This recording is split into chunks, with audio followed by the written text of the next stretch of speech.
제3절 부모를 보도록 하겠습니다.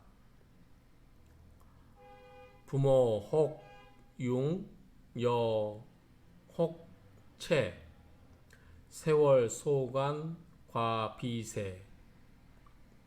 이 부분이 좀 해석이 좀 어려운 것 같아요. 그래서 각 있는 책들에 대해서 쭉 한번 옮겨봤는데요.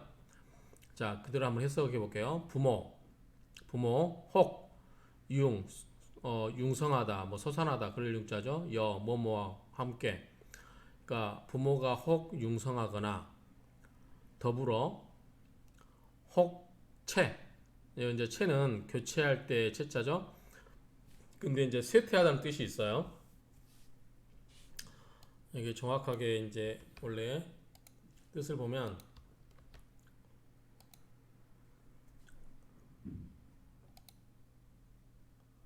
이게 바꿀 채, 참남할 참 이런 게 있는데 쇠퇴하다, 쇠하다, 바꾸다 뭐 이런 뜻이 있어요. 그래서 부모 혹 융성하거나 혹 더불어 혹 쇠퇴하는 것은 세월, 세월이니까 이거는 연월로 보는 것 같아요. 연월, 연과 월. 그러니까 우리 사주 명조에서 조상 자리는 연이잖아요. 부모 자리는 월이나 형제나 부모는 월을 보죠. 그래서 세월은 연과 월주를 보면 될 것 같아요. 연과 월의 소관, 관계되는 바,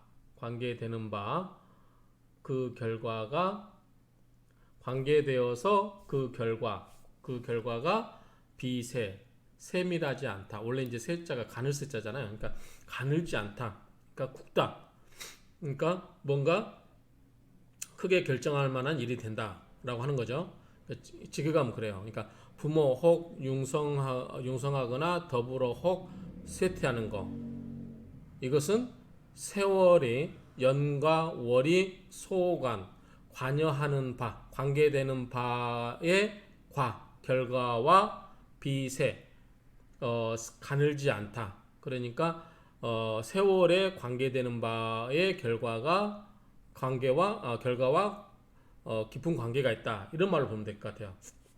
그래서 이제 직역하면 그렇고 의역을 하면 부모가 혹 융성하거나 혹은 쇠퇴하거나 그러니까 우리가 부모를 볼 때 우리 명조에서 부모를 볼 때 부모가 융성할 것인지 또는 쇠퇴할 것인지 또는 뭐 좋은 집안 그 사람이 좋은 집안 출신인지 아닌지 부모가 융성했는지 아니면 쇠퇴한 사람인지 그런 거를 볼 때는 뭘 보라? 세월 연과 월의 소관 관계되는 그 결과를 참조해라 그 말이죠. 비세 적지 않다 가늘지 않다 그 말은 그것이 큰 의미가 있다 정도로 보면 될 것 같아요. 그러니까 결과적으로 이제 부드럽게 말을 번역해 보면 부모가 융성하거나 혹은 쇠퇴하는 것은 그 연주와 그러니까 연간과 월간 연월에 그 관계되는 그 결과를 보고 그거를 판단하는 게 맞다.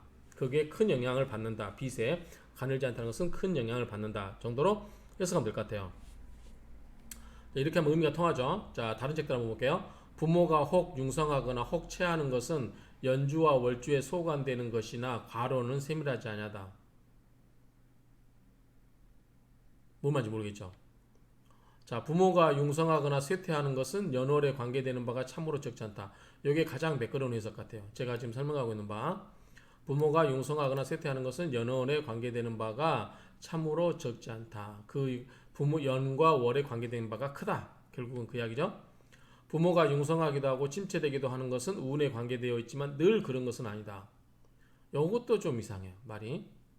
그래서 저와 같은 저는 이게 가장 매끄러운 해석이 아닌가라고 생각이 됩니다.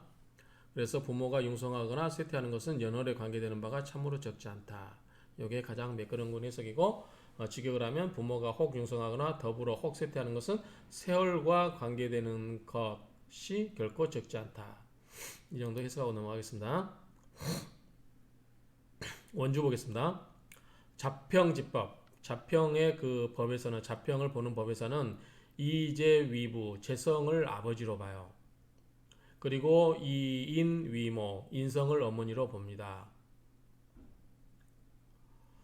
이 이단 기룡 그 기룡을 판단함으로써 12hu 구엄 9개 중에 10개 중에 9개의 증언한 바가 있다. 자, 우리가 부모를 볼 때 아버지는 재성으로 보면 내가 아버지를 그걸 하는 거죠.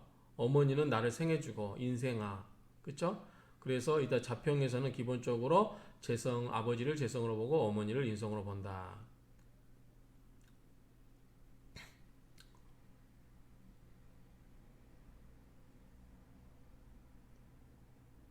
여기 보면 각줄 볼게요. 자, 천미 원주의 재성과 인성을 나누어서 부모로 구분하여 극부 극모론을 말하는 것은 이치를 파악하지 못하고 속서에 잘못 빠져든 것이다. 감히 부모에게 어찌 극자를 가할 수 있겠는가?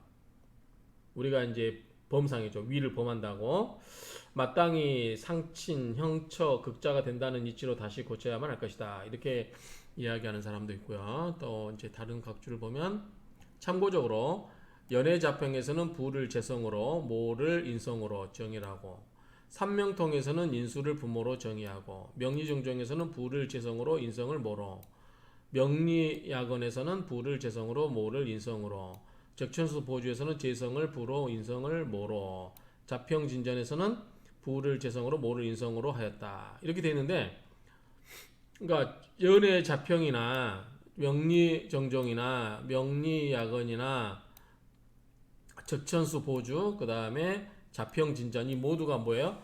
부를 재성으로 본다는 거죠. 그 다음에 인성을 어머니를 인성으로 보고 그런데 상명통에서는 인수를 부모로 본다. 이렇게 하고 있는데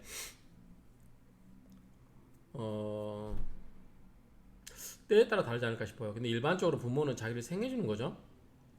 우리가 부생아신 모국 오신 그런 말 있죠. 우리 그 사자성인가요? 부생하신 모국오신. 갑자기 그 말이 생각나네. 아버지가 나를 생해주고 아버지가 나를 낳아주시고 어머니가 나를 키워주시고 그렇죠. 아버지는 정자를 제공해서 나를 낳게 해줬고 어머니는 젖으로서 나를 키워줬다. 그 말이죠. 그러니까 어쨌든 부모는 나를 키워준 거지 내가 부모를 그걸 할 수 있다라고 하는 거는 범상의 위를 범하는 그러한 오류가 있을 것 같아요.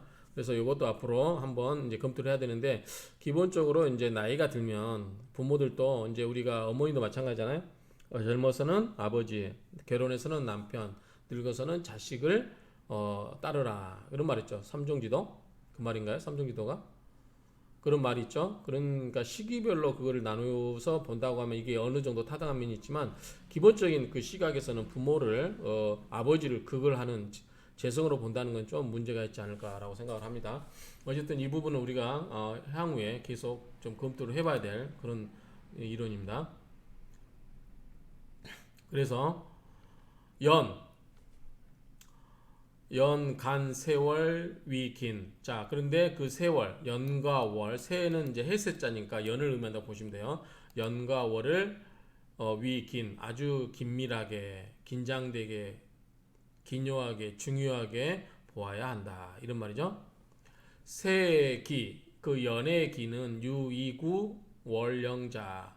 연의 기는 그 세월의 기는 세 한 해의 기는 유익 어디에 유익함이 있다. 월령에 유익함이 있다. 급 세월 불상 부희신자. 자, 세월은 세와 연과 월은 불상 상하게 해서는 안 된다. 무릇 희신을 상하게 해서는 안 된다. 그 말이죠. 희신을 손상하게 해서는 안 된다. 그렇게 한즉 부모는 필창, 부모는 반드시 창성할 것이다. 그렇죠? 세월은 일단 우리가 부모로 보는 거예요. 부모 자리로 보면 이 부모 자리가 희신을 손상시키지 않으면 부모가 반드시 창성할 것이다. 창대할 것이다. 근데 부모 자리, 부모 연과 월이 희신을 극을 한다든지 그렇게 되면 부모가 좋은 역할을 안 하겠죠. 나의 희신을 극을 해버리니까. 그런 의미로 본다면 이제 연과 월이 희신을 상하게 하지 않으면 부모는 반드시 창대할 것이다. 의미가 이해가 되죠? 세월, 연과 월이 제기. 자, 연과 월에 있는 재성이 깎일 착자죠. 깎일 착, 깎을 착, 착 깎고 상 잃게 해요. 어시간자. 자, 세월에 그러니까 연과 월에 있는 재성이 시간으로 연, 월, 일, 시 이렇게 갈 때 시로 가면서 그 재성이 깎이고 잃게 돼요. 그렇게 되면 재물이 그러니까 사주 개인의 입장에서 보면은 젊어서는 부모 영향이 있기 때문에 부모의 재물의 영향을 받아서 좀 넉넉하게 살다가 말년으로 가면 시는 자기나 자기 후손이기 때문에 그 말년에는 재물이 없어지는 격으로 보면 이해를 하면 될 것 같아요. 그래서 선극부. 그래서 먼저 아버지를 극을 하고 세월 인기, 세월의 인성이 착상어 시지자. 그 다음에 세월의 인성이 깎이고 잃어요. 어디에 시지에 가서 잃게 되면 선극모 어미를 극을 한다. 자, 인성은 어미, 재성은 부로 보니까 이런 현상이 생기는 거예요. 그러니까 처음에 부모의 연월의 재성이 시간으로 가면서 시간으로 가면서 없어지면 아버지를 극을 하게 되는 것이고, 그 다음에 세월의 인성이 시지로 가면서 깎이거나 이렇게 되면 이거는 뭐다? 먼저 어머니를 극을 하게 된다. 요거는 그런 의미 같아요. 먼저 돌아가신다. 그 이야기는 세월이 여기 해석되어 있네요. 그러니까 먼저 그 간다는 거는 그러니까 그 사람이 사주를 봐서 연월에 세월에 연과 월에 있는 재성이 시간으로 가면서 재성이 없어지면 선극부, 그러니까 선극부 아버지를 먼저 극한다니까 아버지가 먼저 돌아가시는 거고, 그 다음에 세월에 있던 인기 연과 월에 있던 인성이 깎이거나 잃어버리게 되면 그게 시지로 가면서 이렇게 되면 이거는 선극모 어머니를 먼저 잃게 된다. 어머니가 먼저 돌아가신다. 그 이야기를 하고 있는 것 같아요. 자, 해석을 보면 문맥의 흐름을 부드럽게 하면 연월의 재성이 시간에 의해 손상을 받으면 부친이 먼저 세상을 뜨고 연월의 인성이 시지에 의해 손상을 받으면 모친이 세상을 먼저 뜬다라고 해석할 것이다. 이런 의미 같아요. 제가 봐도 그런 의미로 이해되면 될 것 같고, 또 수 반드시 활칸 유도리 있게 뭐 유도리가 아니죠. 그건 좋은 말이 아니고 탄력적으로 그렇게 봐야 된다. 기국중지 대세 그 국에 있어서 대세 큰 세력을 탄력 있게 봐야 된다. 불가 전론 제인 오로지 재성과 인성으로만 논할 게 아니다. 자, 중간에 유은노 수물은자 나타날 로자죠. 그러니까 이렇게 수물은자 맞죠? 수물은 나타날로 노출. 중간에 숨고 나타남이 있고 기흥망 그 흥하고 망하는 지기 이거는 기틀 앞에서 나왔죠. 기미 그러한 기틀 그러니까 숨고 나타나고 그 다음에 그 흥망이 기미가 이 중간에 있게 되는데 그러면 이 불필 반드시 뭐뭐 하는 것은 아니다. 제어 제인자 반드시 재성과 인성에 있는 것이 아니다. 무슨 말입니까 이게? 해석을 볼까요? 중간에 숨어 있는 것이 나타나 있는 것으로 흥하고 망하는 기미를 잡을 수 있는 것이니 반드시 인성과 재성에만 있는 것은 아니다. 자, 이 정도 이해하면 넘어가면 될 것 같고요. 재생 인생 이렇게 두 개 끊어야 되네요. 재물이 재성이 생하고 인생이 생하는 그러한 신과 더불어 이 손과 덜고 이익을 손해와 이익이고 그 다음에 펼서 배치배 그러니까 펴서 배치하는 거 득소 그러한 바를 얻게 되면